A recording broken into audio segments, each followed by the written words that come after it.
Hello everyone! Today I'm going to be ranking 12 Christmas classics according to Rotten Tomatoes' average ratings. I felt this was the right time to do it with Christmas Eve being tomorrow, so let's dive right into it and start with number 12, Home Alone, with a 5.5 average rating and a 62% on the tomato meter.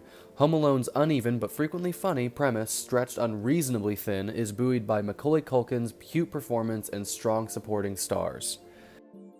Number 11, Frosty the Snowman, with a 5.9 average rating and a 60% on the tomato meter. Sadly, this one does not have a critic consensus.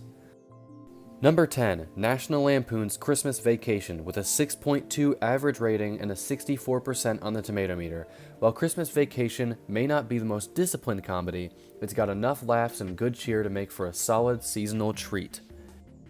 Number 9, Elf, with a 7.0 average rating and an 84% on the tomato meter. A movie full of Yuletide cheer, Elf is a spirited, good-natured family comedy, and it benefits greatly from Will Ferrell's funny and charming performance as one of Santa's biggest helpers. Number 8, Rudolph the Red-Nosed Reindeer, with a 7.7 average rating and a 92% on the tomato meter. Sadly, this one, just like Frosty the Snowman, does not have a critic consensus. Number 7, The Nightmare Before Christmas, with an 8.2 average rating and a 95% on the tomato meter. The Nightmare Before Christmas is a stunningly original and visually delightful work of stop-motion animation. Number 6, Miracle on 34th Street, with an 8.3 average rating and a 96% on the tomato meter. Irrefutable proof that gentle sentimentalism can be the chief ingredient in a wonderful film. Miracle on 34th Street delivers a warm holiday message without resorting to treacle. Number 5, Die Hard, with an 8.4 average rating and a 92% on the tomato meter. Its many imitators and sequels have never come close to matching the taut thrills of the definitive holiday action classic. Number 4, A Christmas Story, with an 8.5 average rating and an 89% on the tomato meter. Both warmly nostalgic and darkly humorous, A Christmas Story deserves its status as a holiday perennial. Number 3, A Charlie Brown Christmas, with an 8.7 average rating and a 92% on the tomato meter.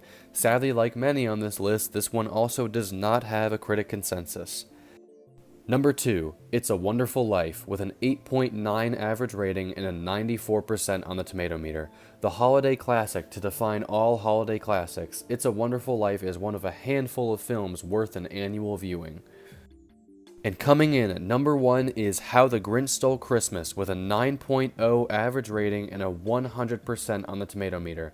How the Grinch Stole Christmas brings an impressive array of talent to bear on an adaptation that honors a classic holiday story and has rightfully become a Yuletide tradition of its own. And it just wouldn't be a Christmas classic list without including this bonus Christmas classic that defines all Christmas classics. Kirk Cameron's Saving Christmas, with a 1.7 average rating and a 0% on the tomato meter. Now sadly, this one does not have a critic consensus, so I put together some of the reviews that were on Rotten Tomatoes. Christy Lemire says, "It is the Room of Christmas movies. Actually, The Room is more enjoyable, but you get the idea." Alonso Duralde says, "Had Saving Christmas run any longer, Cameron would no doubt have found a way to find the divinity in Frosty, Rudolph, the Grinch, Peppermint Bark, the Elf on the Shelf, Frosted Cranberry hand soap, and Mr. Hanky the Christmas Pooh." And Peter Sobzinski says, "Perhaps the only Christmas movie I can think of, especially of the religious-themed variety, that seems to flat-out endorse materialism, greed, and outright gluttony." Well, that was 12 Christmas classics ranked by Rotten Tomatoes' average ratings, including an extra bonus one. Thank you guys so much for watching. I hope you enjoyed. Let me know what you think the rankings should have been in the comments, and leave a like and subscribe if you want more. Have a Merry Christmas, and I'll see you guys soon after.